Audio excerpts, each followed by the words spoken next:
pues constantemente, una y otra vez, fue invadida por parte de los Estados Unidos, ¿no? Y ellos buscaban también mantener un cierto control, llegaban a acuerdos, incluso sin tomar en cuenta al gobierno nicaragüense, sobre el tema de construir un canal o de evitar que se construya un canal y él mantener ya después el monopolio del canal de Panamá.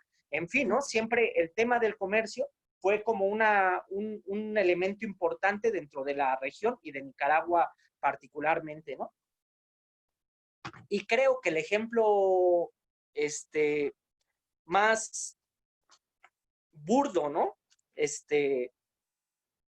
De parte de estos imperialistas, pues es el de los filibusteos, ¿no? O sea, que llegaron un pequeño grupo ahí de matones a llegaron finalmente a tomar control, a asumir finalmente incluso declararse gobernantes, presidentes de la propia Nicaragua, sin valiéndoles realmente un comino lo que pensara el pueblo, ¿no? Esa es realmente la historia de Nicaragua antes de Julio César Sandino, ¿no? Y hay que decirlo, ¿no? Toda la región estuvo dividida entre liberales y conservadores que realmente estaban representando dos sectores de los terratenientes o de las clases burguesas de la naciente burguesía, ya sea sectores más agrícolas o sectores más ganaderos, y que finalmente pues había una pugna permanente entre ellos, ¿no? Pero en última instancia, tanto liberales como conservadores a lo largo de la historia sucumbían ante las presiones del imperialismo estadounidense y terminaban claudicando frente a ellos, ¿no?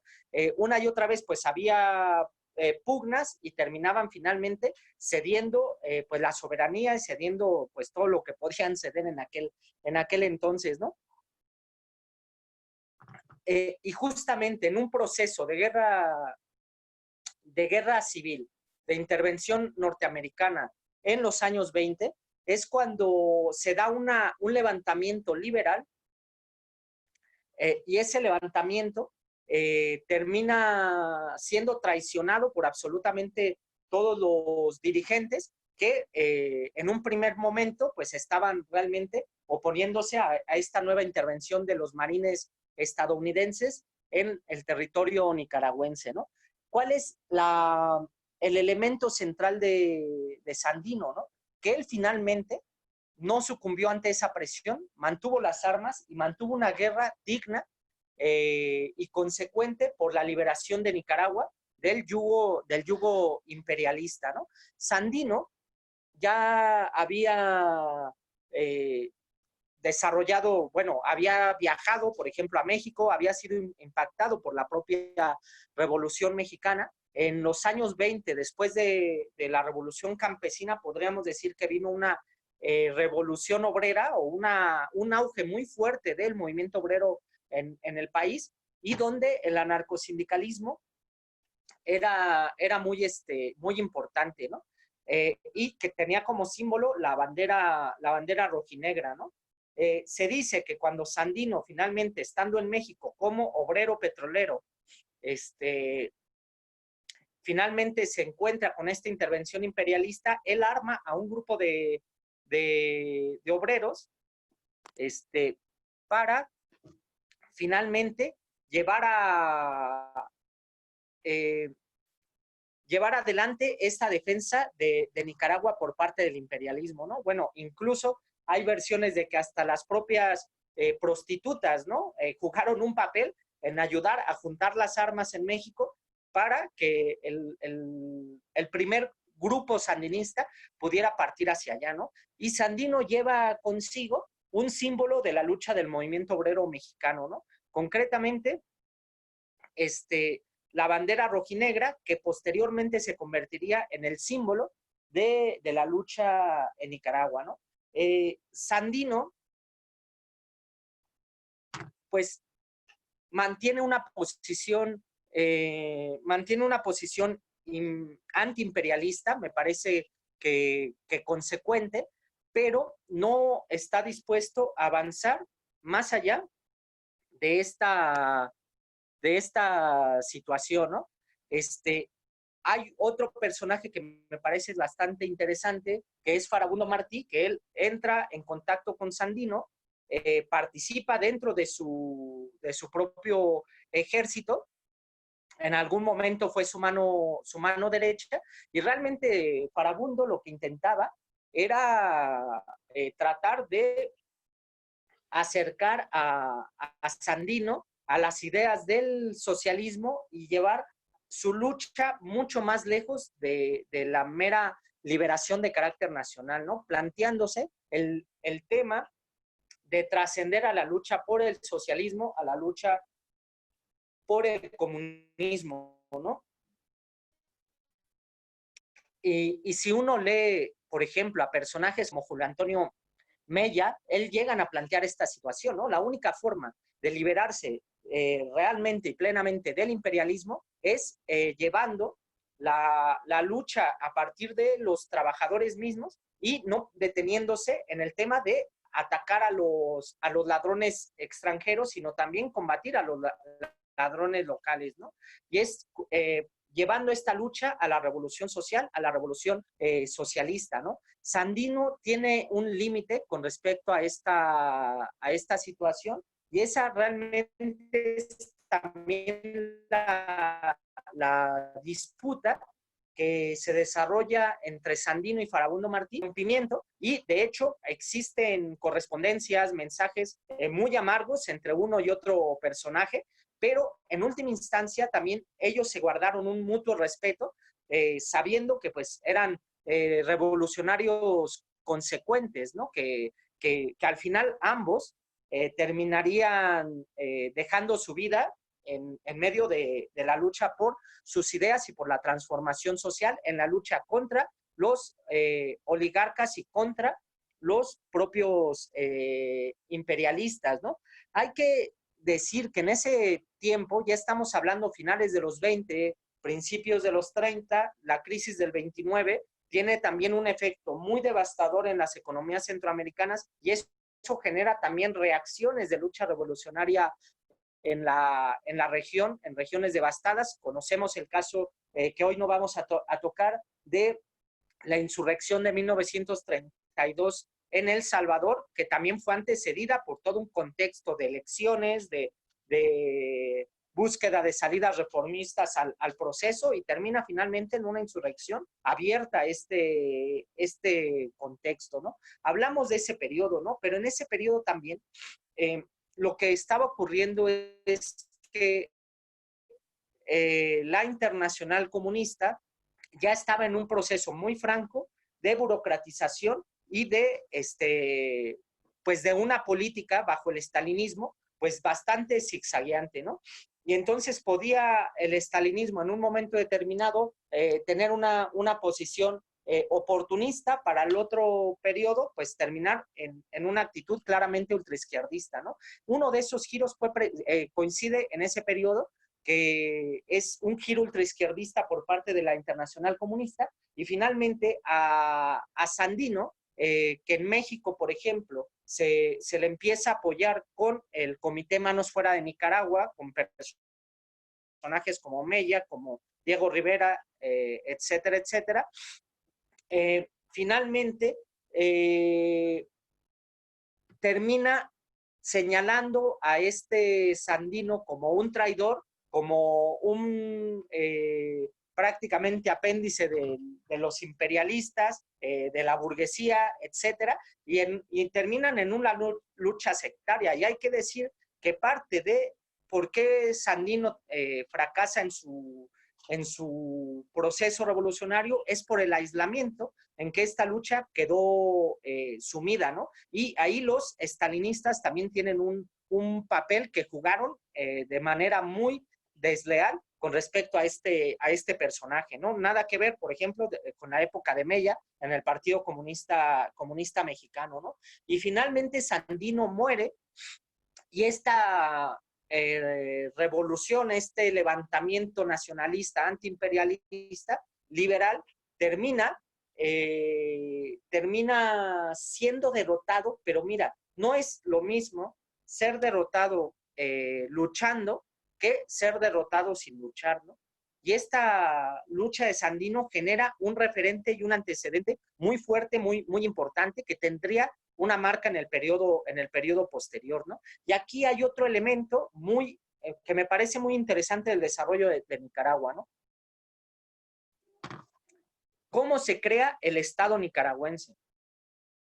Estados Unidos, que finalmente apoya a, pues el ataque a este Sandino y termina también apoyando la dictadura que se instaura posteriormente, que es la dictadura de los Somoza, pues a él le pareció mucho mejor en vez de estar mandando a tropas de manera permanente a Nicaragua, pues ¿por qué no mejor crear una tropa local que pudiera servir a sus intereses de manera fiel y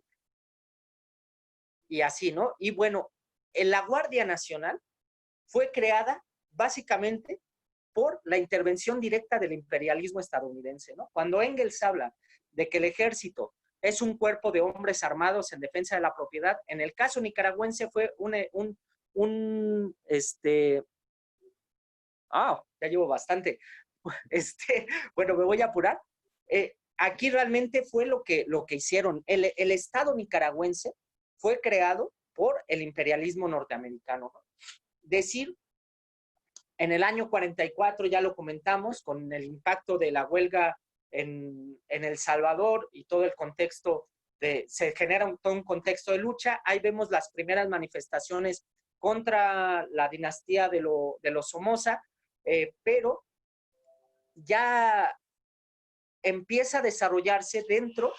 Hay que decir que Somoza gobierna, o los Somozas gobiernan, apoyándose en última instancia en el Partido Liberal, ¿no? Y el Partido Conservador se convierte en el partido de la oposición, ¿no?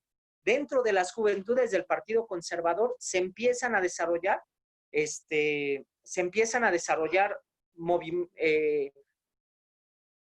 empiezan a intervenir jóvenes que empiezan a participar en la oposición o ver este espacio como un espacio de intervención para oponerse a Somoza, ¿no?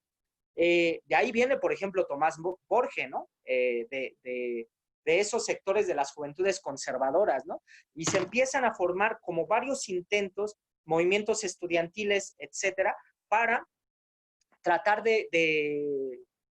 pues digamos, hay una nueva generación, una oleada de jóvenes que empiezan a oponerse. A partir de ese conglomerado que se desarrolla, se empieza a configurar una organización independiente que es el tema del Frente Sandinista de Liberación Nacional, que no se crea realmente, no se crea con ningún plan prediseñado, ni mucho menos, sino que a lo interno empiezan a forjarse a partir de los propios acontecimientos y la necesidad de generar una organización de oposición, ¿no? Hay un personaje que me parece también sumamente importante, que es Carlos Fonseca Amador, ¿no? Él estudia muy fuertemente la historia de Nicaragua, de Sandino, pero también él está impactado por la Revolución Cubana y él dice, tenemos que ir al socialismo, tenemos que avanzar. Él entra en choques con los estalinistas, el partido comunista, o lo que sería el equivalente del Partido Comunista en Nicaragua, se funda apoyando, por ejemplo, a este Somoza en una de sus incursiones electorales, ¿no? Para perpetuarse, ¿no? Entonces, realmente no hay una situación de una oposición que se viera al Partido Comunista como un referente real en este sentido, ¿no? Y la cuestión del sandinismo empieza a desarrollarse como un movimiento que empieza a atraer a jóvenes muy radicalizados y muy determinantes en la lucha, ¿no? Carlos Fonseca se vuelve el teórico y el dirigente principal de este proceso.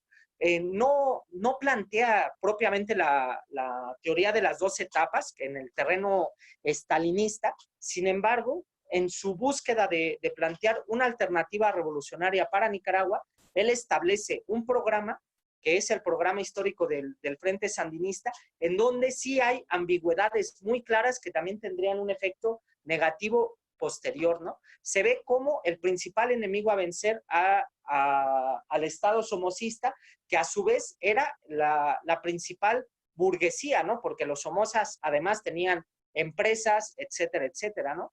Pero no queda muy claro qué es lo que se tiene que hacer con respecto a el resto de la burguesía que en Nicaragua estaba, ¿no? Y de hecho, la dictadura de Somoza se vuelve tan dictatorial que la propia burguesía empieza a ver que ya no es un elemento tan sólido y que empieza a haber una cierta oposición también burguesa con respecto al somocismo, ¿no? El Frente Sandinista pasa por varias etapas, ¿no? Ya por cuestión de tiempo no voy a detenerme, pero decir que las incursiones guerrilleras iniciales del Frente Sandinista terminaron siendo un verdadero fracaso, ¿no? Luego, eso abre, por ejemplo, se crean algunos frentes, pues un tanto reformistas en oposición a Sandino, los sandinistas intervienen, pero intervienen de una manera oportunista, sin plantear un programa claro, fundiéndose con estos movimientos, algo que Carlos Fonseca critica también de manera muy severa, y al final empiezan a cuestionarse, ¿no? Unos, bueno, pues hemos ido a la lucha armada, esto lo que ha traído, porque lo que trajo también fue el tema de la represión, del endurecimiento, pues varios cuadros sandinistas cayeron en esos primeros combates, y algunos empiezan a plantear, bueno, pues tal vez la alternativa no es esa, sino el tema de la lucha con los obreros, tenemos que organizarnos en las fábricas, organizar a la clase obrera, empiezan a desarrollarse divergencias dentro del Frente Sandinista que al final terminarían con una ruptura abierta, ¿no? En esas divergencias, hay que decirlo, no hay un debate claro, y aquí también se muestra las limitantes de la estructura guerrillera, no hay un debate que permita educar a los trabajadores a la militancia en su conjunto, ¿no?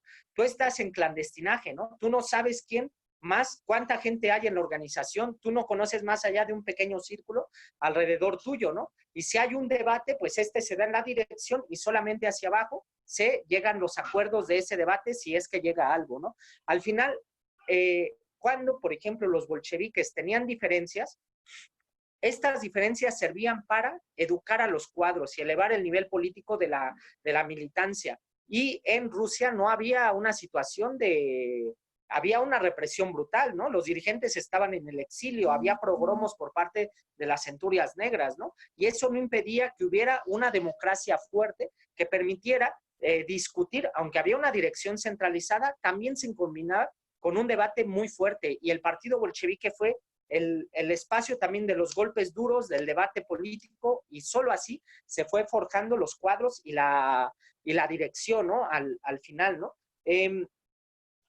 Y Carlos Fonseca era un elemento de unidad dentro del sandinismo que al final termina yendo pues a tratar de calmar un poco, él estaba en el exilio, a tratar de calmar un poco las fricciones que había interiormente, y al final lo que ocurre es que hay un ataque en noviembre de 1978 y Carlos Fonseca Amador, que bueno, además era muy alto, no estaba como muy bien físicamente para la montaña, y no solamente alto, prácticamente ciego, pues bueno, el compañero murió ahí, ¿no? En ese ataque junto con otros cuadros sandinistas, y al final la muerte de Carlos Fonseca lo que provoca es que esas divisiones internas se desaten y se crean tres partidos que se declaran sandinistas prácticamente que son tres grupos distintos, ¿no? La Guerra Popular Prolongada, que es el que dirige Tomás Borge, esta tendencia proletaria que en términos generales es una tendencia que podríamos decir es lo más cercano al marxismo, aunque sus dirigentes no fueron consecuentes, y finalmente la tercerista, ¿no? Al final, ¿cuál es el elemento incorrecto en general de todas estas tendencias en última instancia? Es el tema de no plantearse una lucha de independencia de clase. Carlos Fonseca le gustaba mucho una frase de Sandino que decía, solo los obreros y campesinos llegarán hasta el final. Y él confiaba finalmente en la clase obrera y en la clase campesina, ¿no? Pero al final lo que empieza a hacer más descaradamente los terceristas con los hermanos Ortega, pues es plantear una serie de pactos con respecto a la propia burguesía, ¿no? Y bueno, me iré de lleno al tema de la revolución porque es el tema propiamente, pero quería señalar estos antecedentes, sí decir una cuestión con respecto al tema de la lucha guerrillera, ¿no? El marxismo no se opone en principio al tema de las armas, ¿no? La Revolución Rusa también fueron soldados armados que tomaron el poder y obreros armados que tomaron el poder. Digo soldados porque muchos eran campesinos obreros y desertaron y se pasaron del lado de la revolución. Pero el elemento central fue ganar a las masas, organizar a las masas, y el tema de las armas fue un auxiliar de la lucha revolucionaria, ¿no? La guerra de guerrillas es un método revolucionario, pero es más un método revolucionario del campesinado, ¿no? Es una que en algunos contextos puede ayudar y ser complementario, siempre y cuando se tome en cuenta el nivel de conciencia de las masas, hay un proceso de auge y finalmente complemente esta lucha de masas, ¿no? Pero en la mayoría de los casos, esta situación llevaba al tema de, al tema de la represión, del fortalecimiento del Estado, y los bolcheviques en Rusia combatieron esas tendencias, como los narodnikis, que incluso terminaron asesinando al propio zar, ¿no? Bueno, el padre Somoza, pues terminó asesinado también, ¿no? Por pues por un trabajador que le dio fin a su vida, ¿no? Entonces, esa fue eso estaba ahí. El sandinismo yo creo que tiene, mira, hay un dato, a ver si lo encuentro, que de un libro de esta Zimmerman, que señala, bueno, no lo recuerdo, no lo encuentro aquí, pero bueno, lo digo de memoria. Ella dice que para 1977 los sandinistas podían contar entre 150 y 200 militantes. Era un grupo realmente relativamente pequeño, ¿no? Ok, y la cuestión, pero me parece que hay una cuestión muy acertada de ellos. Se plantean como la única organización realmente capaz y dispuesta a enfrentarse de manera frontal contra el régimen de Somoza. Y eso atrajo a los jóvenes más radicalizados y atraería después a las masas que estaban buscando una alternativa revolucionaria para transformar su realidad, ¿no? Y bueno, el terremoto de Managua mostró la completa decadencia del régimen de Somoza. Posteriormente veríamos también el tema del asesinato de Pedro Joaquín Chamorro el 10 de enero de 1978, un opositor burgués al régimen de Somoza que tenía su periódico La Prensa, y que eso desata una lucha de masas. Las condiciones ya estaban tan maduras que cualquier accidente podía llevar al proceso, a un levantamiento, ¿no? Se plantea a la burguesía un lockout, un paro patronal, pero lo que hacen las masas es ir más lejos, ¿no? Y ellos sí terminan convirtiendo el movimiento en una insurrección popular con barricadas en la calle, etcétera, ¿no? En abril de 1978, el 80% de las universidades se van a huelga, ¿no? El 20 de agosto del 78 se da la Operación Chanchera, en donde se termina tomando el Congreso con 3.500 personas adentro, el Parlamento en su conjunto, y se termina intercambiando con algunos dirigentes guerrilleros, ¿no? Eso fue visto en ese contexto con júbilo por el propio movimiento, aunque hay que decirlo, el comandante Cero pues terminaría del otro lado de las barricadas, después del triunfo sandinista, entrenando y participando con la CIA junto con, con la contra nicaragüense, ¿no? Y finalmente se va desarrollando como todo ese ambiente bastante turbulento, hasta que finalmente se lleva al desarrollo. El sandinismo convoca a una huelga general y finalmente también se desarrolla un movimiento de masas insurreccional con cierre de fábricas, etcétera, ¿no? El sandinismo en un primer momento no controló y no jugó un papel relevante en los acontecimientos. Eran las masas las que tomaban el control, la ciudad. Por ejemplo, el antecedente primero es la insurrección en Matagalpa en el 78, donde los sandinistas no estaban ni siquiera presentes para orientar, pero todo mundo tenía las banderas rojinegras del sandinismo como símbolo de batalla, ¿no? Entonces el sandinismo se convierte en una bandera de lucha de las masas en ese contexto, ¿no? Ese ambiente de impulso del movimiento también lleva a la reunificación de las tendencias sandinistas y a la conformación de una dirección unificada.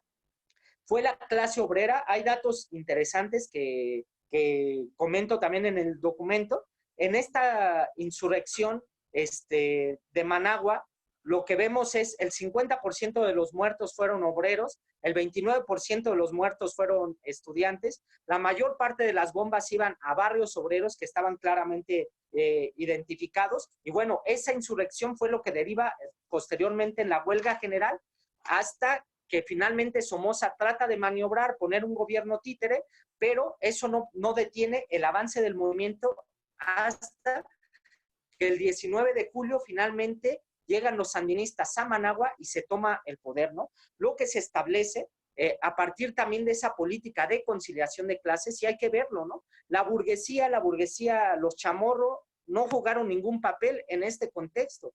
Fueron las masas, fueron los obreros, fueron los campesinos. Pero a la hora de instituir un gobierno, se forma un gobierno de unidad nacional, en donde la Junta de Gobierno de Reconstrucción Nacional, con 3 representantes sandinistas, 2 representantes burgueses el líder del Frente Amplio Opositor, y Violeta Chamorro, la viuda de Joaquín Chamorro, ¿no? O sea, es realmente detestable esta cuestión, ¿no? A pesar de todo, lo que veíamos era un movimiento revolucionario, ¿no? Y yo voy tratando un poco de señalar algunas conclusiones, ¿no? ¿Cuál fue el problema del sandinismo muy concretamente, ¿no? Ya lo hemos señalado. El problema es que las distintas tendencias sandinistas lo que plantearon fue el tema de la conciliación de clases para llevar adelante la revolución.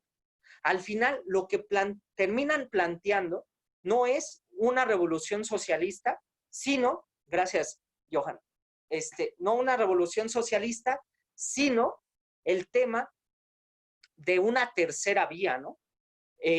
Terminan expropiando las propiedades de los Somoza, que no eran pocas, ¿no? Terminan destruyendo la Guardia Nacional, que había sido creada por el imperialismo y era muy odiada por las masas. Lo sustituyen por milicias que se habían creado en el propio contexto de la revolución. Pero, por otro lado, la revolución se queda a medio camino, ¿no? ¿En qué sentido?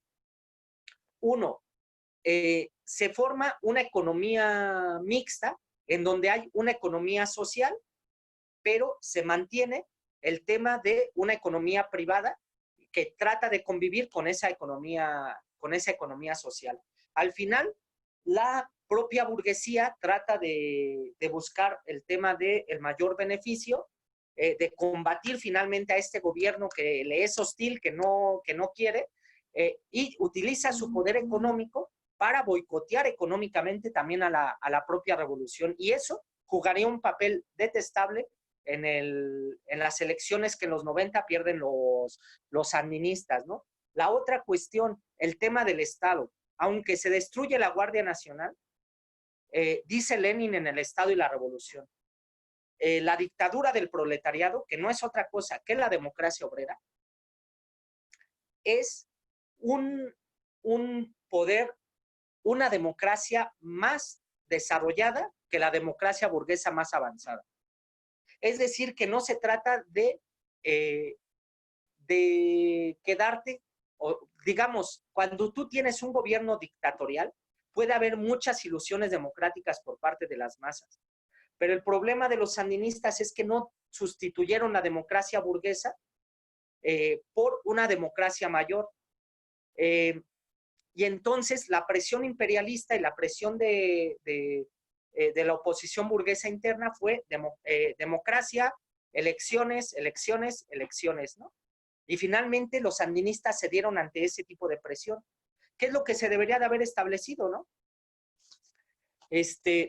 Estos comités en defensa de la revolución sandinista que se habían creado, se deberían de haber reunido a partir de elegir representantes y desarrollar un congreso de todos esos comités y todas las estructuras que se desarrollen. Si la burguesía quería participar, que hiciera un comité y mandara a sus representantes, y ahí tú tenías un parlamento emanado del propio poder que estaba surgiendo por parte de las masas populares, ¿no?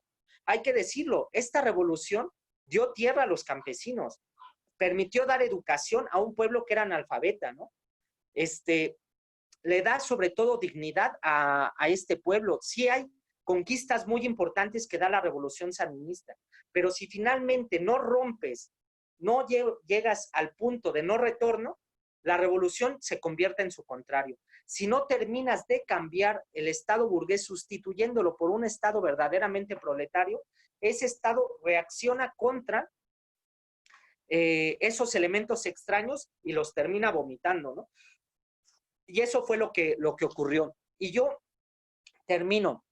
A mí me parece que es muy lamentable la evolución y el proceso que se desarrolla en Nicaragua, ¿no?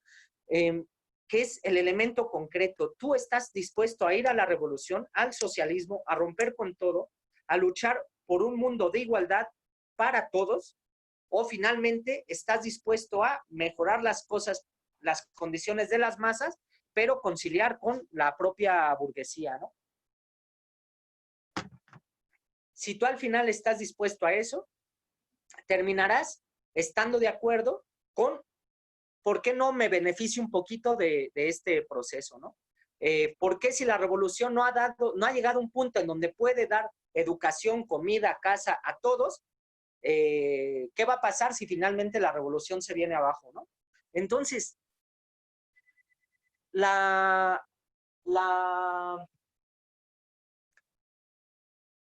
hay un proceso que me parece que es como completamente detestable, que es la piñata, ¿no?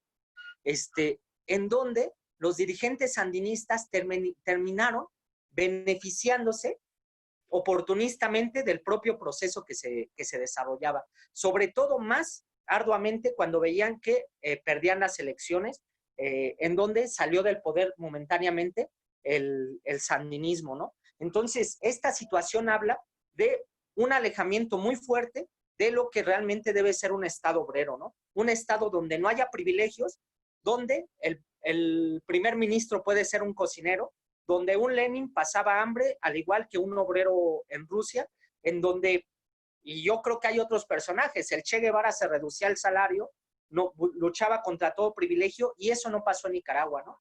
Y esta situación ha llegado a una evolución que, por ejemplo, un contrarrevolucionario como el comandante Cero termina siendo reaceptado por el propio sandinismo, al cual combatió a muerte, ¿no? Y fuego, ¿no? Y creo que la lección muy concreta que nos da la revolución sandinista es que tú no puedes, incluso cuando la revolución puede llegar muy lejos, no puedes quedarte a medio camino, ¿no? O termina la revolución en revolución socialista con el establecimiento de un verdadero Estado obrero, o la revolución se va a revertir, ¿no? Y por ahí lo dejo. Gracias. Bueno, muchas gracias al compañero Ricardo que nos ha dado esta buena introducción acerca del proceso en Nicaragua, de la revolución sandinista. Ahora tenemos el espacio para hacer nuestras